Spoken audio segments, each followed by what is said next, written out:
My name's Lori Foster, and I was turning 38. The party was at my parents' house in Memphis, their backyard buzzing with family chatter. A chocolate cake sat on the table, white icing gleaming, my name scrawled across it. My sister had baked it, her smile wide as she set it down. Everyone clapped, ready to dig in. But then my 11-year-old son grabbed my hand, his grip tight. He pulled me close, his face pale as a ghost. "Don't eat the cake," he whispered, voice shaking. I froze. His eyes darted to the cake, then back to me, wide with fear. My sister kept smiling, urging me to cut the first slice. My heart raced. Why was he so scared? I trusted him. My boy who never lied. I nodded, playing along, but didn't touch the cake. Neither did my husband. 30 minutes later, a sharp knock echoed through the house. Police stood at the door. What had my son heard, and what was in that cake? Before I start this story, let me know where you're watching from. I want to see how far this story has traveled. Mom's dining room was packed with family, the air thick with chatter and the smell of barbecue from the backyard. It was my 38th birthday, and everyone was there. My husband, my son, my sister, mom, dad, and my friend from work. The table was crowded with plates of ribs, coleslaw, and cornbread, all Mom's specialties. My sister had insisted on baking the cake herself, saying it was her gift to me. I smiled, trying to ignore the knot in my stomach. She'd always been competitive ever since we were kids, and Mom never helped. Growing up in Memphis, I was the younger one, always chasing her shadow. She was the golden child, first to get a bike, first to get Mom's praise, first to get her way. When I was 10, I won a spelling bee, my first big moment. Mom barely clapped, but when she placed second in a dance recital, Mom threw her a party. I'd come home with straight A's. Mom would say, "Your sister tried so hard this year." Tried. That word stung. By high school, I stopped trying to impress Mom. I focused on my own path, got a job in real estate, and built a life with my husband and son. But the comparisons never stopped. Now we both worked at the same real estate firm, and I was the top seller. She was good but not great, and I could feel her resentment every time I closed a deal. Last month we were both up for a big contract with a developer, a game changer worth millions. Only one of us could lead the pitch, and I'd been preparing for weeks. She'd been quiet about it, too quiet. At the party, she was all smiles, passing out drinks, making toasts. Mom beamed at her like always. "She's so thoughtful," Mom said, squeezing her arm. I nodded, but my jaw tightened. Thoughtful wasn't the word I'd use. My husband was joking with Dad about the Titans' last game, trying to keep things light. My son was quieter than usual, sticking close to me, his phone in his hand. My friend from work was there too, chatting with everyone but keeping an eye on me. She knew my family's history, how Mom always picked favorites. I tried to shake it off, focus on the party. But every time my sister laughed, it felt forced, like she was hiding something. I'd seen that laugh before, when she borrowed my prom dress and ruined it when she took credit for my science project in middle school. Mom always defended her, saying I should be the bigger person. I wasn't that kid anymore. I'd worked hard for my career, my family, my life. Closing that developer contract would be my biggest win yet, and I wasn't letting anything or anyone stand in my way. But as I watched my sister cut the cornbread, her eyes meeting Mom's with a quick nod, that old unease crept back. They'd always been a team, and I was always on the outside. My friend leaned over, whispering, "You okay?" I forced a smile, said I was fine, but I wasn't. Something was off and I couldn't place it. My son's hand brushed mine, and I remembered his warning from earlier. He hadn't said more, but his silence was loud. I glanced at the cake, untouched, on the table, and my pulse quickened. What was going on here? I stepped into the hallway corner with my son, my pulse racing. He'd grabbed my hand, pulling me away from the dining room where everyone was still laughing over the barbecue. His eyes were wide, his voice low. "Mom?" "I heard something," Miles said, clutching his phone. You need to listen to this. He fumbled with the screen, his fingers shaky, and hit play. The recording was faint but clear enough, my sister's voice sharp and hushed, talking to Mom in the kitchen before the party. This melatonin will knock them out till noon, she said. Lori won't make that meeting, and I'll get the contract. Mom's voice chimed in, calm as ever. Just enough to make them sleep, honey. She's had her turn. My stomach twisted. They were talking about the cake, the one my sister had baked for me. I grabbed Miles's phone, replaying the clip, each word sinking in deeper. Melatonin. The real estate deal. That developer contract was my shot at a promotion, the biggest break of my career. I'd been working late nights, prepping slides, perfecting every detail. My sister knew it. She was up for the same deal, but I was the frontrunner. And Mom. She was helping her sabotage me. My hands shook as I handed the phone back to Miles. How'd you get this? I whispered. He looked down, scuffing his sneakers. I overheard them in the kitchen this morning. I hid behind the pantry and recorded it. His voice was small but steady. My 11-year-old had caught them red-handed. I pulled him into a quick hug, my mind spinning. You did good, I said, forcing my voice to stay calm. Stay quiet for now, okay? He nodded, slipping his phone back into his pocket. I glanced back at the dining room. My sister was pouring punch, chatting with Dad like nothing was wrong. Mom was passing out plates, her smile warm as always. My husband was still joking with my friend, oblivious. I had to act fast, but I couldn't let them know I knew. The cake was still on the table, untouched, its white icing mocking me. If we ate it, we'd sleep through the morning, miss the meeting, and hand my sister the win. I walked back to the table, my legs heavy but my face neutral. My husband was reaching for the cake knife, ready to cut the first slice. Barry, wait, I said, a little too sharp. He paused, looking at me confused.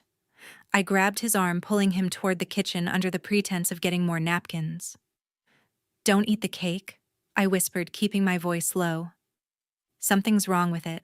His eyes narrowed, but he trusted me enough not to ask questions right then.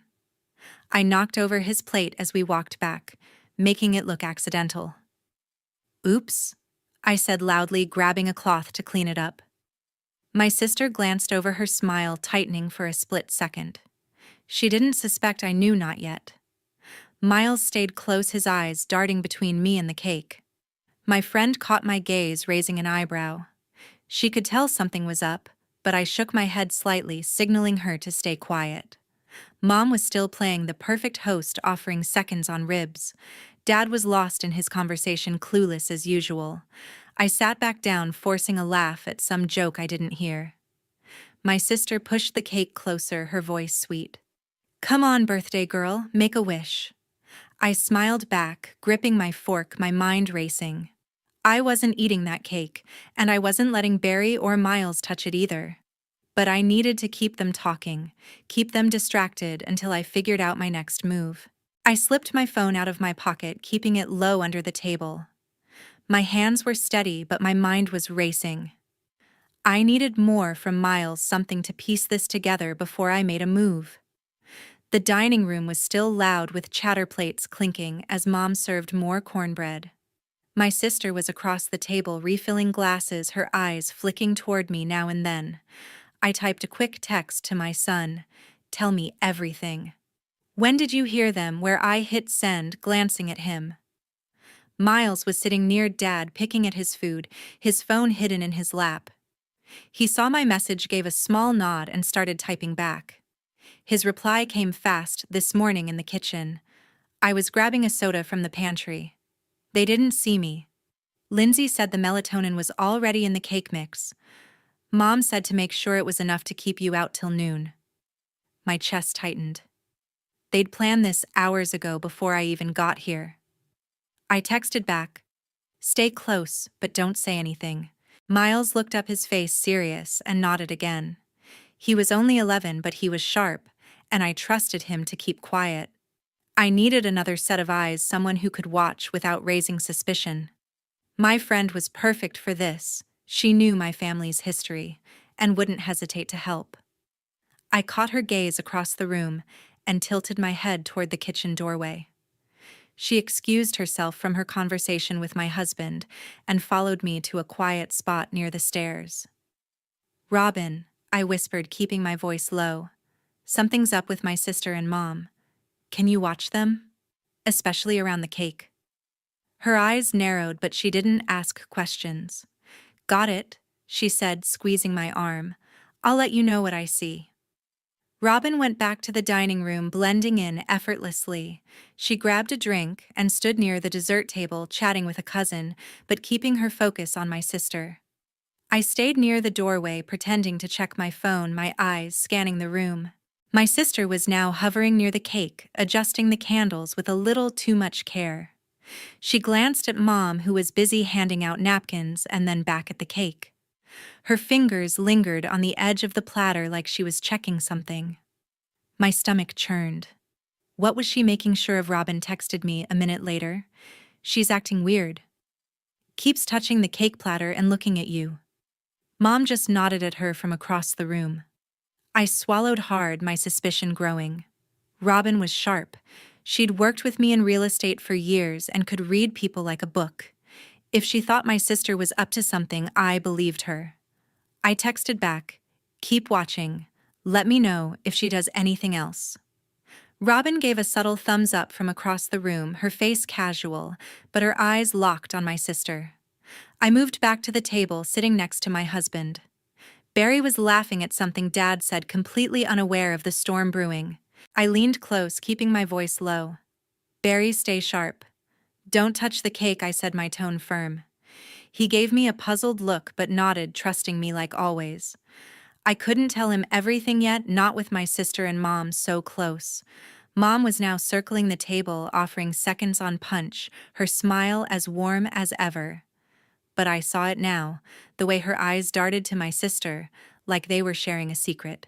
It made my skin crawl. My phone buzzed again. Another text from Miles. "I heard Mom tell Lindsey to push you to cut the cake soon. They're watching you." I glanced at my son, his face half hidden behind his glass. He was playing it cool, but I could see the worry in his eyes.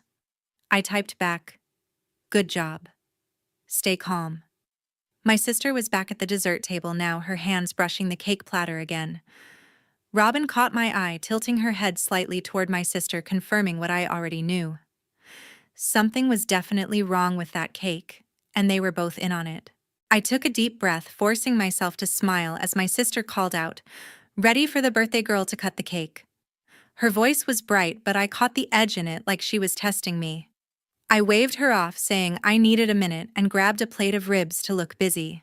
My mind was spinning. The developer contract was tomorrow morning, and I'd spent weeks preparing for it.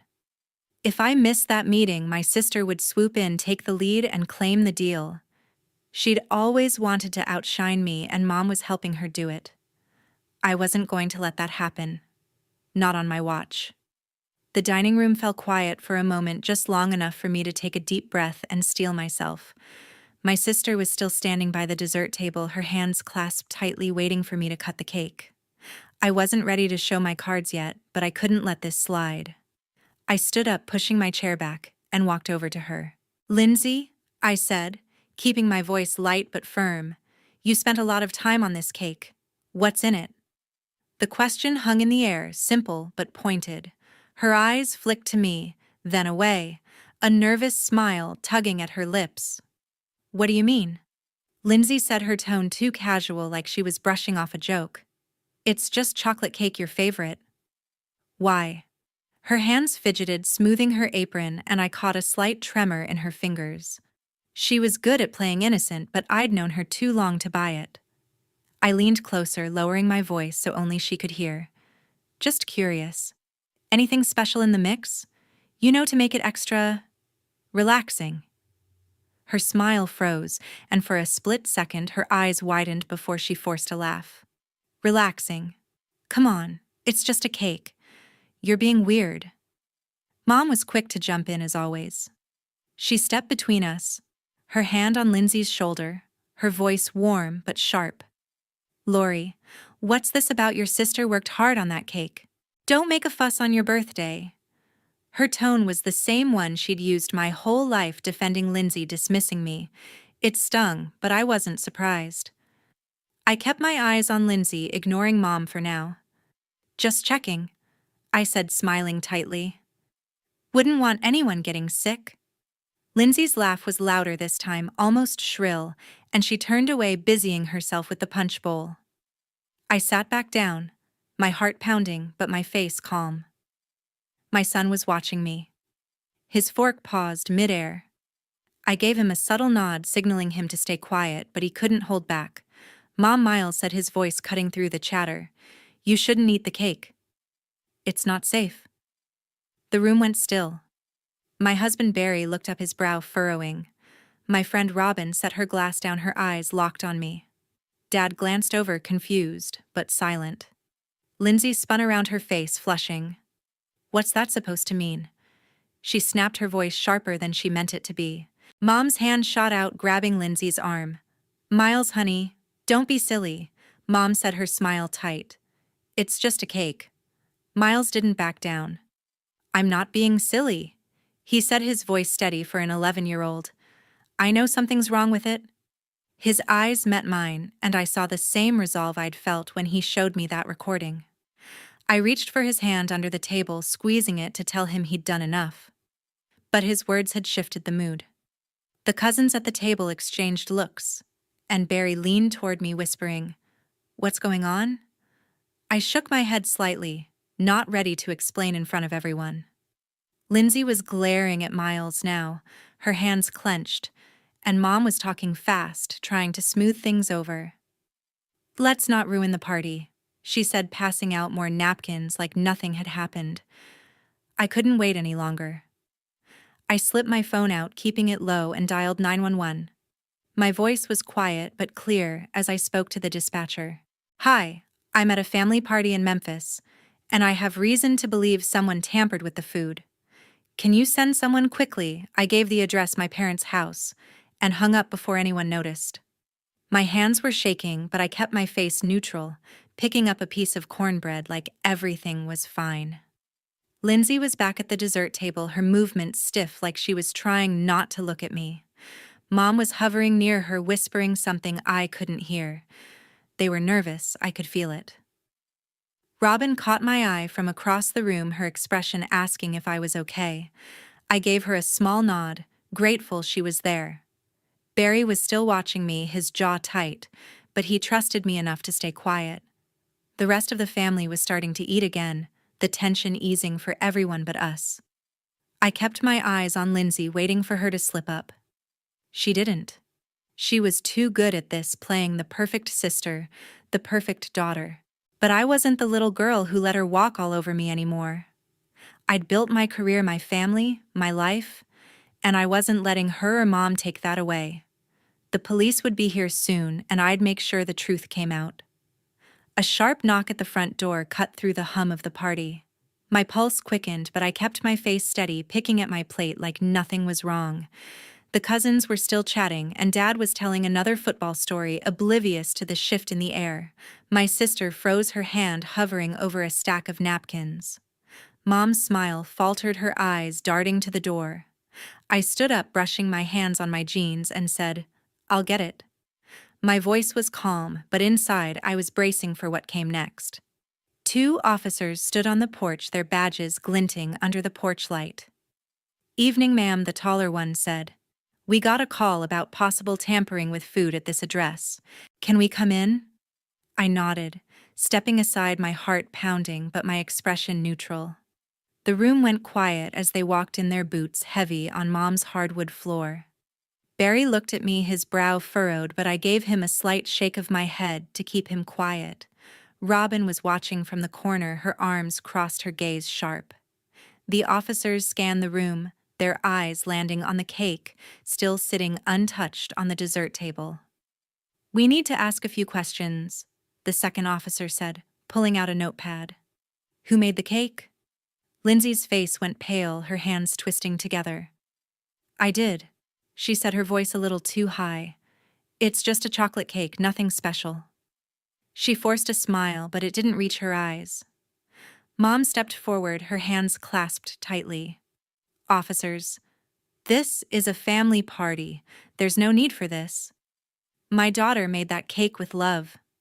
Her voice was warm, but I caught the tremor in it. Before I could say anything, Miles stood up, his chair scraping against the floor. I called you. He said, his voice clear, but shaking slightly. My jaw dropped. I'd called 911, but I hadn't known Miles had too. I heard something about the cake, he went on, looking straight at the officers. It's not safe for my mom to eat it. The room felt like it stopped breathing. Lindsay's eyes widened and she took a step back, bumping into the table. Mom's hand flew to her chest, her face flushing. Miles? Honey, what are you talking about? She said, her voice sharp now, no trace of warmth. The taller officer raised a hand, his tone calm but firm. Kid, can you tell us why you called Miles? Glanced at me, and I nodded, urging him to go on. I heard my aunt talking about putting something in the cake to make my mom sleep, he said. I called because I was scared for her. He didn't mention the recording, and I was grateful he was keeping that card close, just like I'd taught him. The officers exchanged a look, then turned to Lindsey. Ma'am, we're going to need to take that cake for testing, the second officer said, moving toward the dessert table.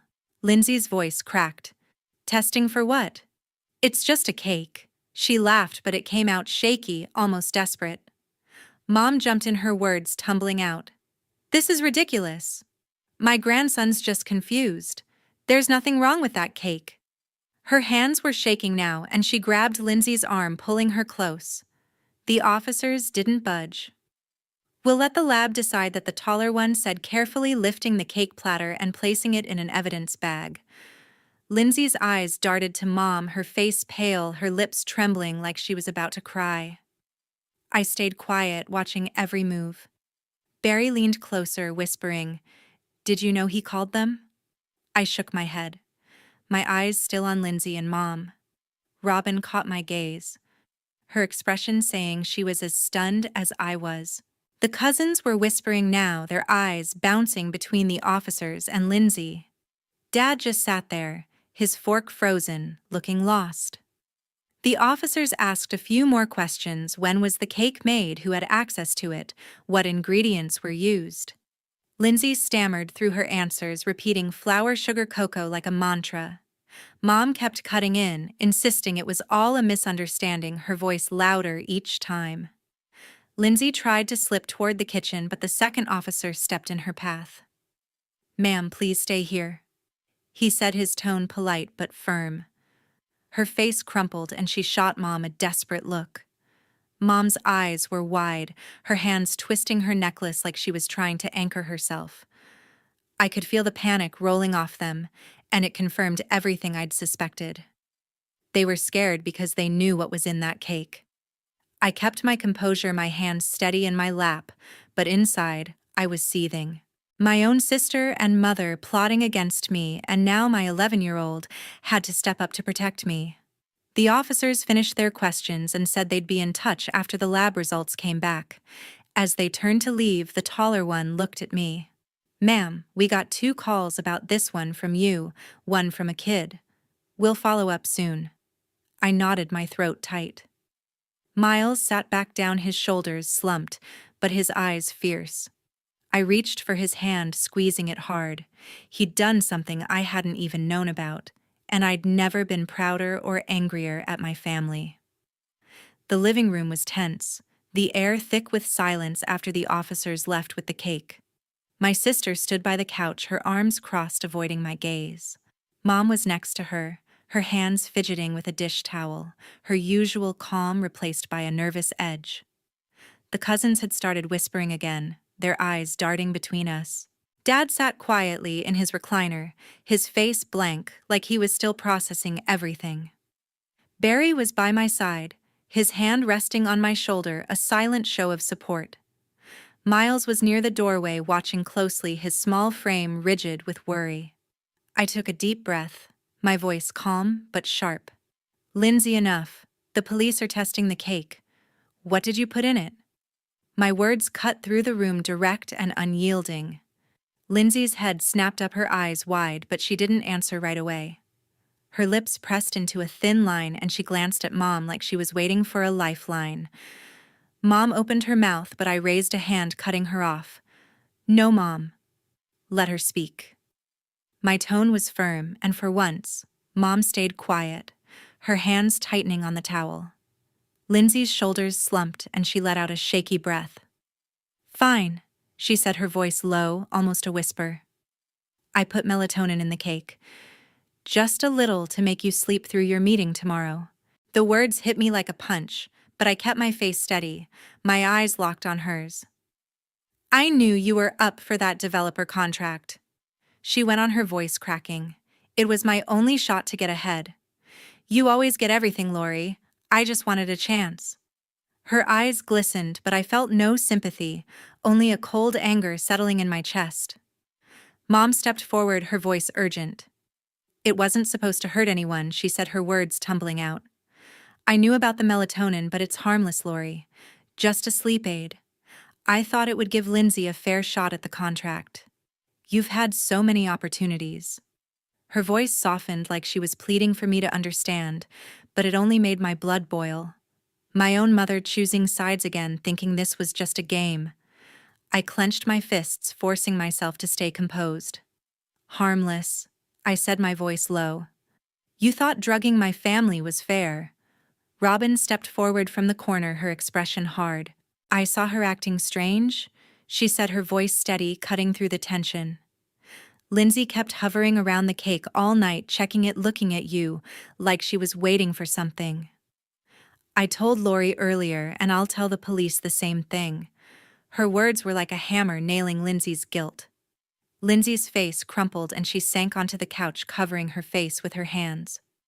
Mom's eyes widened and she reached for Lindsey, but her hand froze mid-air like she knew there was no fixing this. Barry squeezed my shoulder, his voice low. You okay? I nodded, but my mind was racing. Miles moved closer, his eyes flicking between me and Lindsey. I knew something was wrong, he said quietly, his voice steady despite his age. I reached for his hand, grateful for his courage. Dad finally spoke, his voice rough. What were you thinking, Lindsey? He sounded tired, disappointed, and for the first time I saw him look at her without his usual softness. Lindsey didn't answer, her head still in her hands, her shoulders shaking. I turned back to Mom, my voice cold. You knew and you let it happen. You chose her over me, over my family. Mom's face fell, her eyes filling with tears. Lori, I didn't mean it like that, she said, her voice breaking. I just wanted things to be even. Even. The word stung, a reminder of every time she'd favored Lindsey, every time I'd been pushed aside. I shook my head, done with excuses. This isn't about even, I said. This is about betrayal. The room stayed quiet, the weight of the truth settling over everyone. The cousins had stopped whispering, their faces a mix of shock and unease. Robin stood firm, her arms crossed, ready to back me up. Barry kept his hand on my shoulder, grounding me. Miles stayed close, his small hand in mine, a reminder of why I was fighting. Lindsey's confession hung in the air, and Mom's weak defense only made it worse. I didn't know what the police would find in that cake, but I knew one thing for sure: my family would never be the same. The dining room was silent, the weight of Lindsey's confession still hanging heavy. My sister sat slumped on the couch, her face buried in her hands, while Mom stood beside her, clutching the dish towel like a lifeline. I took a deep breath, my voice firm but cold. Lindsey. Mom, you need to leave. Now. Lindsey's head jerked up, her eyes red and glistening. Lori, please. She started, her voice trembling. I didn't mean to hurt you. I cut her off, my hand raised. You drugged my cake to sabotage my work. You don't get to stay. My words were sharp, final, leaving no room for argument. Mom stepped forward, her face pale, her voice pleading. Lori, this is my house. You can't just... I turned to her, my gaze unwavering. You helped her, Mom.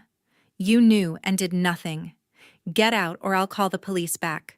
My tone was steady, but my heart was heavy, each word cutting deeper than I'd expected. Mom's mouth opened, then closed, her hands dropping to her sides.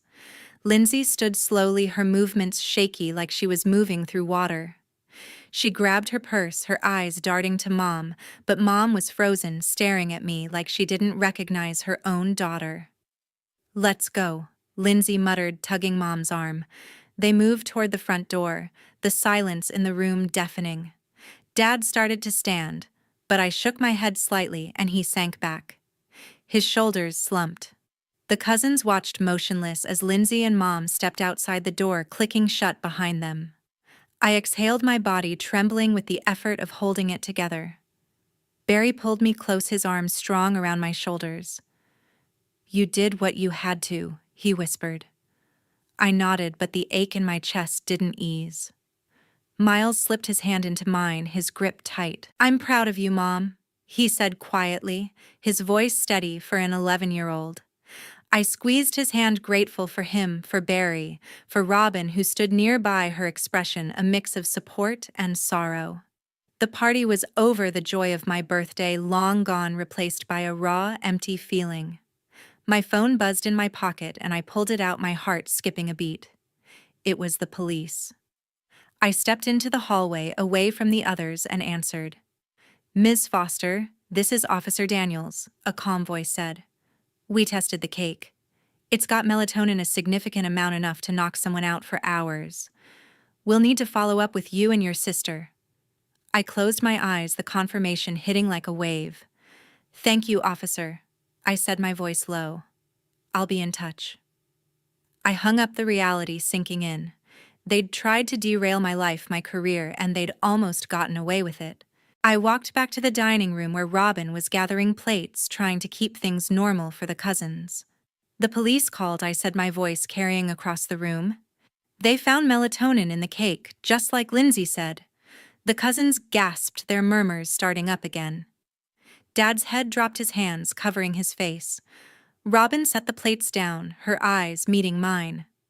"I knew something was off," she said, her voice firm. "I'm here for whatever you need, Lori." I nodded, grateful for her loyalty, for the way she'd stood by me through this mess. I turned to Barry and Miles, my resolve hardening. "We're done here," I said. "I'm not letting them near us again." Barry nodded, his jaw tight, understanding what I meant. Miles looked up at me, his eyes searching. "You mean Grandma and Aunt Lindsey?" he asked, his voice small. I knelt down, meeting his gaze. "Yes, buddy. They crossed a line. We're going to keep our distance for now, maybe forever." My voice cracked, but I meant every word. I'd spent years trying to keep the peace, to hold this family together, but I was done carrying that weight. We packed up quietly, the cousins offering awkward goodbyes as they left. Dad stayed in his recliner, silent, his eyes distant. I didn't have the energy to talk to him, not yet. Robin helped us carry our things to the car, her presence a quiet comfort. As we drove away from my parents' house, the lights fading in the rearview mirror, I felt a strange mix of relief and grief. I'd protected my family, but I'd lost something too, a piece of my past, a hope for something better. I glanced at Miles in the back seat, his face lit by the glow of his phone, and Barry beside me, his hand on mine. They were my family now, and I'd do whatever it took to keep them safe. 3 months had passed since that awful birthday, and I sat at my office desk, the Memphis skyline visible through the window. Papers were stacked high, but today they felt like a badge of victory. I adjusted my blazer, took a deep breath, and signed the final page of the developer contract. The pen felt heavy, not from doubt, but from the weight of what I'd overcome. My boss, Mr. Hargrove, stood across the desk, a rare smile on his face. "Lori, this is big," he said, shaking my hand. "The board's impressed. They're promoting you to senior manager next week." I nodded, a quiet strength settling in my chest. "Thank you," I said, my voice steady, though inside I was soaring. Barry had been by my side through every late night preparing for this deal. He'd brought coffee to my home office, listened to my pitches, and reminded me I was enough when doubt crept in.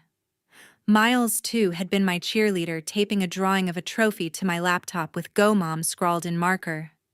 Their support carried me through the long days after the party when the sting of betrayal still lingered. I hadn't spoken to Lindsey or Mom since that night, and I wasn't ready to. The contract and promotion weren't just wins, they were proof I didn't need their approval to succeed. Word about Lindsey's actions had spread through the real estate circle. A colleague, Sarah, had pulled me aside at a networking event last week. "People are talking," she'd whispered. "Lindsey's name keeps coming up, but not in a good way. Clients are avoiding her and her firm's sidelining her projects." I'd nodded unsurprised. Lindsey's attempt to sabotage me had backfired. Her reputation was crumbling not because I'd spread the story, but because truth has a way of slipping out. I felt no satisfaction, only a dull ache for what could have been a sister who chose support over jealousy. My phone buzzed, pulling me from my thoughts. Another text from Mom. "Lori, can we talk? I miss you." I stared at the screen, my thumb hovering over the reply button. She'd been trying for weeks. Calls, texts, even a handwritten note slipped under my door. Each attempt chipped away at my resolve, but I held firm. "No," I whispered to myself, setting the phone face down. She'd known about the melatonin, thought it was harmless, and stood by while Lindsey tried to derail my career. That wasn't something I could forgive, not yet. Maybe not ever. I'd built a wall to protect my family, Barry, Miles, and me, and I wasn't ready to let it down. Barry called me that afternoon, his voice warm through the phone. "Proud of you, Lori. Dinner tonight to celebrate?" I smiled, the tension in my shoulders easing. "Absolutely," I said. "Miles gets to pick the place." I could hear Miles cheering in the background, suggesting pizza. It was a small moment, but it grounded me. My family, the one that mattered, was here whole and strong. Robin had texted earlier too, offering to join us with her famous brownies. "No melatonin promise," she'd joked, and I'd laughed for the first time in days. Dad had called once since the party, his voice heavy with regret. "I should have stepped in," he'd said, and I'd listened quietly, unsure how to respond. He wasn't part of the plan, but his silence that night had hurt. I told him I needed time, and he hadn't pushed. I missed him, but the trust was frayed, and I wasn't sure how to mend it. For now, my focus was on moving forward, not looking back. At the office, I walked into the break room where colleagues congratulated me on the promotion. Their smiles were genuine, their words kind, but I couldn't shake the memory of Lindsey's face that night, crumpled with guilt. I didn't hate her, but I couldn't let her back in. The real estate world was small, and whispers about her were growing louder. A client had canceled a meeting with her last month, citing trust issues. I hadn't asked for details, it wasn't my place. My job was to keep climbing, to show Miles that hard work and integrity won out. That evening at the pizza place, Miles grinned across the table, sauce on his chin. Barry raised a glass of soda, his eyes warm. "To Lori, the toughest woman I know," he said. I laughed, clinking my glass with his. The moment felt right, like a new chapter. But as we ate, my phone lit up again, another message from Mom. "Please, Lori, just one conversation." I turned the phone over, my heart tight. I wanted to believe she could change, but her actions had spoken louder than her words. I looked at Miles laughing with Barry and knew I'd made the right choice. My family was here, and I'd keep moving forward one step at a time. 6 months after that chaotic birthday, our living room was warm with the glow of evening light. Miles sat cross-legged on the couch, his science project spread across the coffee table, cardboard planets, and a tangle of wires. I was next to him, helping glue a model of Jupiter, my mind half on the task, half on the weight of the past year. My phone sat silent on the counter, free of calls or texts from Mom or Lindsey. I'd made my choice clear, and it wasn't easy, but it was final. I'd blocked their numbers, declined their attempts to visit, and stopped attending family gatherings at their house. The door to that part of my life was closed. Miles looked up, his brow furrowed. "Mom, why don't we see Grandma anymore?" His question hit like a stone, simple but heavy. I set the glue stick down, my hand steady but my heart aching. I'd known this moment would come, and I wanted to be honest without burdening him. Miles, I said, my voice calm. Sometimes people we love make choices that hurt us. Grandma and Aunt Lindsey did something that broke my trust. I had to set a boundary to keep us safe. His eyes searched mine, curious but trusting. Like a line you don't let people cross, he asked. I nodded, a small smile breaking through. Exactly. It's about protecting what matters, our family, you, me, and Dad. Barry walked in from the kitchen, a mug of coffee in hand. You're teaching him the good stuff, he said, his voice warm but serious. He sat on the armrest, his presence grounding. I glanced at him, grateful for his quiet strength. It's important, I said. Miles needs to know that being honest and standing up for yourself isn't just okay, it's necessary. Miles tilted his head, processing. Like when I told you about the cake, he asked. My chest tightened at the memory, but I kept my voice steady. Yes, buddy, you were brave and honest. That's why we're here together, stronger for it. I leaned forward, meeting his gaze. People might try to pull you down, even family, I said. But you don't have to let them. You can choose who gets to be close to you. And you always tell the truth, especially when it's hard. Miles nodded, his small hands fidgeting with a wire.